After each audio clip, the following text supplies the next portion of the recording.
Assalamualaikum warahmatullahi wabarakatuh. Anak ibu, gimana keadaanmu? Ibu yakin semua masih dalam keadaan sehat walafiat, tiada kurang suatu apapun, dan senantiasa dalam lindungan Allah Subhanahu wa Ta'ala.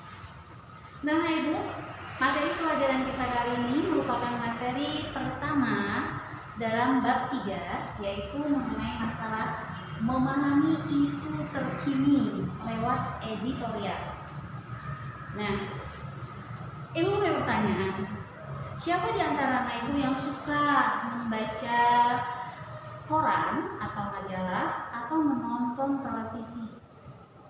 Nah, tentunya yang berhubungan dengan masalah isu yang sedang merebak di saat ini.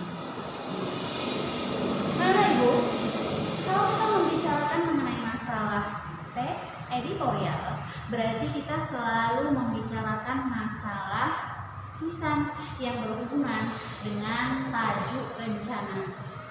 Nah, untuk lebih jelasnya, silakan kamu perhatikan. Kali ini kita mau mengidentifikasi isi dari sebuah teks editorial. Anak ibu, bahwa isi sebuah teks editorial itu biasanya berisi tentang masalah isu-isu yang sering atau yang sedang merebak, sedang fenomenal kata lainnya di saat yang berarti dengan cara ini. Nah, isu itu banyak sekali. Ada yang berhubungan dengan masalah politik, ada yang berhubungan dengan masalah sosial, ada yang berhubungan dengan masalah ekonomi seperti tadi, bahkan ada yang berhubungan dengan masalah budaya. Sekarang apa itu yang dimaksud dengan teks editorial? Silakan kamu simak.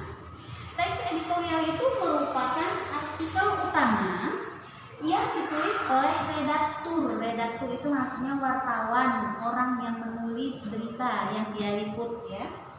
Nah, yang ditulis oleh redaktur koran yang merupakan pandangan redaksi terhadap suatu peristiwa atau berita yang aktual, fenomenal, dan kontroversial. Nah, kata-kata di sini banyak yang berarti mungkin ya. Yang pertama ada kata aktual, ada kata fenomenal, bahkan ada kata kontroversial. Ini kata-kata istilah, kata teknis namanya. Nanti kita bahas di bagian kebahasaannya. Kemudian ada kata redaksi dan ada kata redaktur. Nah, yang semuanya ini ibu yakin anak ibu sedikit-sedikit memahaminya. Nah, sekarang kalau dia redaktur itu mengandung arti orang yang menulis berita atau peristiwa, kata lainnya kejadian. Nah, berarti wartawannya ya. Sedangkan kalau dia redaksi, orang yang pertama atau yang utama menanggung jawab tentang isi kebenaran dari sebuah artikel atau dari sebuah berita yang ditulis oleh redaktur tadi. Nah, berarti orang yang bertanggung jawab di perusahaan itu ya, misalnya Waspada, kemudian ada Jakarta Post dan sebagainya. Berarti itu biasanya ada orang yang paling bertanggung jawab, itu namanya redaksi, ya. Kalau dia yang dimaksud dengan aktual, berita yang aktual itu maksudnya berita-berita yang terkini, yang sedang hangat-hangatnya dibicarakan, itu namanya aktual. Yang sedang hot kata lainnya, sedang hangat dibicarakan masyarakat atau halayak. Kemudian fenomenal itu maksudnya yang tidak berita yang biasa-biasa tapi yang luar biasa, yang fenomenal. Nah, dalam artian di situ fenomenal itu yang bisa menimbulkan semacam suatu kejadian yang bisa menimbulkan pandangan tersendiri bagi pembacanya. Nah, kemudian kontroversial katanya, maksudnya berita-berita yang bisa menimbulkan pro dan kontra di kalangan khalayak ramai. Itu maksudnya. Jadi ini maksudnya nih. Biasanya teks editorial itu merupakan artikel atau tulisan utama yang ditulis oleh redaktur pandangan redaksi terhadap suatu permasalahan atau peristiwa, kata lainnya berita, yang aktual, fenomenal, dan kontroversial. Itu biasanya supaya apa? Supaya masyarakat pembaca tertarik untuk membacanya. Sehingga yang namanya teks editorial itu sama dengan tajuk rencana. Sekali ingatkan ya, teks editorial itu sama dengan tajuk rencana, disebut juga dengan tajuk rencana. Yang ini biasanya ada di mana nak didapat? Di dalam koran atau surat kabar, dalam majalah, atau mungkin dalam tabloid lainnya. Nah, kemudian kalau diasumsikan yang namanya teks editorial itu sebagai sikap institusi media, maksudnya pandangan, pendapat media terhadap peristiwa yang dibahas. Jadi dia punya pandangan tersendiri ya. Biasanya di dalam teks editorial itu ada yang namanya pendapat, pandangan, komentar, kata lainnya dari si penulis, baik dari si redaksi utama, karena dia yang bertanggung jawab tadi ya. Nah, itu tidak dikatakan tidak boleh ada semacam memihak, harus bersifat netral di redaksi. Tidak boleh memihak ke masyarakat atau mungkin yang lain. Cuma keberpihakan itu nanti akan ditulis oleh redaktur melalui tulisan-tulisan kreatifnya. Nah, oke, nah selanjutnya. Oke. Bahwa di dalam editorial ya, suatu media cetak seperti yang Ibu sebutkan tadi, ada dia yang terdapat di dalam surat kabar atau koran, ada yang terdapat di dalam majalah ya. Biasanya berisi apa? Ada yang berisi opini, tadi bilang berisi opini, pandangan atau pendapat. Nah, katanya editorial dalam suatu media cetak biasanya berada dalam rubrik yang sama. Rubrik yang sama dengan apa itu? Ada yang namanya kolom opini. Ya, kolom opini. Maka Ibu tanya tadi Ibu, siapa yang sering baca surat kabar atau majalah? Biasanya teks editorial atau istilahnya tadi tajuk rencana itu di dalam surat kabar ada di dalam kolom opini. Ya, ada di dalam kolom opini. Ya. Permasalahan yang dibahas dalam teks editorial adalah permasalahan yang berkaitan dengan peristiwa atau kejadian atau fenomena atau berita kata lainnya. Yang bagaimana? Yang aktual, yang terkini, yang lagi hangat-hangatnya dibicarakan. Kemudian berita-berita yang diangkat bukan berita yang biasa, tapi berita-berita yang luar biasa dan menimbulkan beda pendapat, beda pandangan. Kontroversial artinya yang bertolak belakang, yang bertentangan, ada yang pro dan ada yang kontra, ada yang setuju, ada yang tidak setuju, itu kata lainnya. Jadi berita-berita seperti itulah yang biasanya dibuat di dalam sebuah teks editorial, maka dikatakan tajuk rencana. Nah, selanjutnya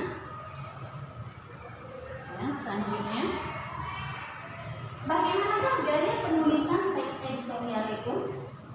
Nah, Ibu, penulisan teks editorial itu tidaklah berbeda atau kata lainnya sama dengan penulisan karya ilmiah lainnya. Ya, sama dia dengan karya ilmiah lainnya. Karena yang namanya teks editorial itu termasuk ke dalam jenis teks eksposisi.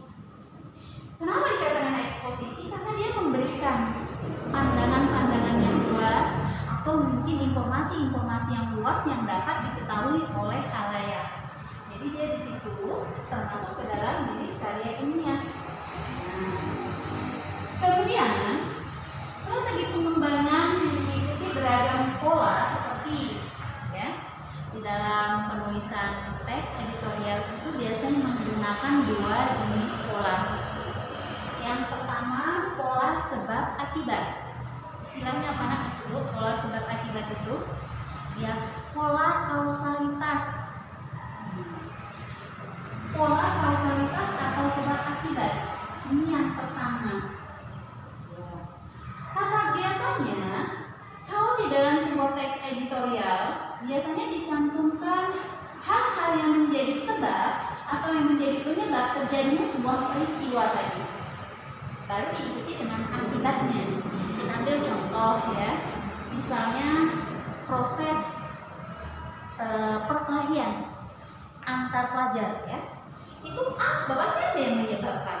Jadi hal-hal yang menjadi penyebab itu dulu diuraikan, baru akibatnya nanti. Akibat dari perkelahian itu apa yang terjadi? Nah, itu namanya disebut dengan pola sebab akibat atau pola kausalitas. Nah, kemudian yang kedua ada yang namanya disebut dengan proses. Ya, yang berhubungan dengan apa? Proses. Nah, sehingga dilihat dari isinya, editorial itu bersifat ekspositoris, berisi tesis atau pernyataan umum, dan diikuti oleh argumentasi. Akhirnya dilengkapi dengan yang namanya penegasan ulang atau kesimpulan yang berupa yang berisi apa? Pendapat dari redaksi. Nah, oke, selanjutnya. Nah, sekarang apa yang menjadi fungsi? Mengapa harus dibuat teks editorial itu? Kenapa harus ada tajuk rencana atau teks editorial itu di dalam sebuah surat kabar atau majalah? Dan tentu yang namanya redaktur menuliskan itu semua karena memiliki fungsi. Sekarang apa yang menjadi fungsi teks editorial? Nah, yang pertama, fungsi tajuk rencana atau teks editorial secara umum yaitu dapat menjelaskan suatu berita dan akibatnya kepada masyarakat. Jadi kata lain di sini, ini tajuk rencana sama dengan teks editorial ya. Ini sama.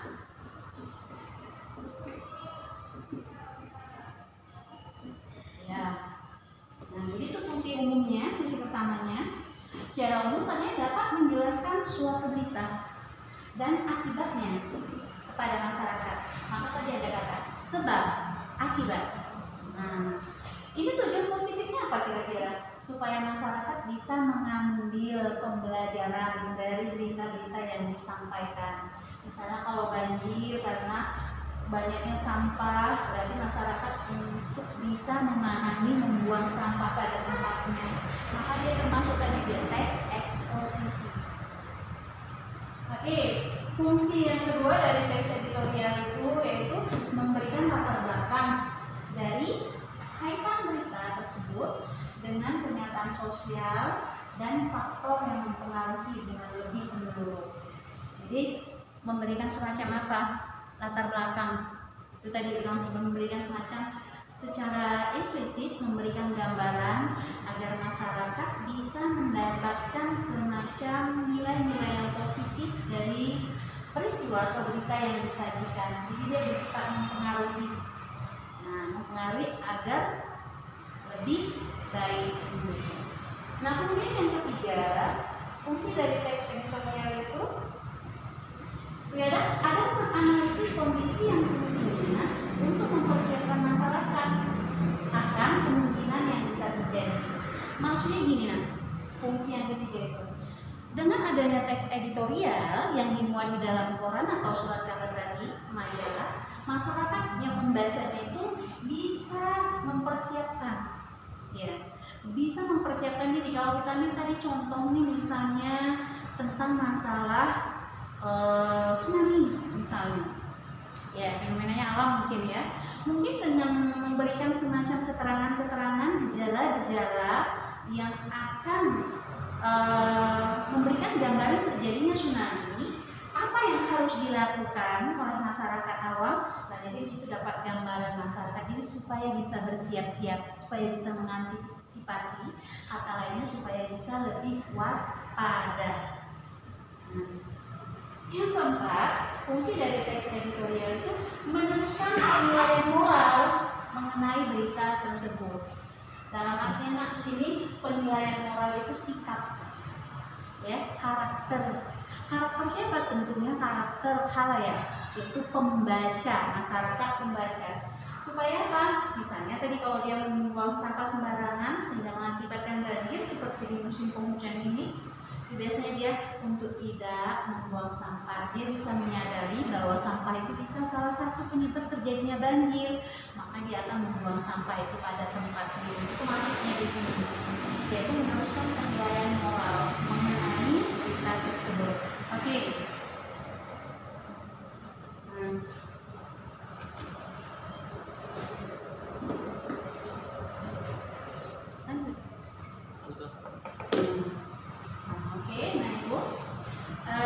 Pertemuan kita kali ini tidak banyak hal yang perlu Ibu sampaikan ke kamu, yaitu khusus mengenai masalah dari sebuah teks editorial biasanya memuat isu.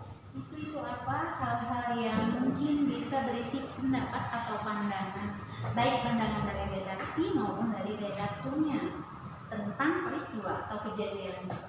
Nah, untuk pertemuan kali ini Ibu tidak memberikan tugas karena masih berupa pengantar dari sebuah teks editorial. Yang Ibu harapkan silakan kamu tulis yang menurut kamu penting, ya, yang menurut kamu penting dalam buku tulismu.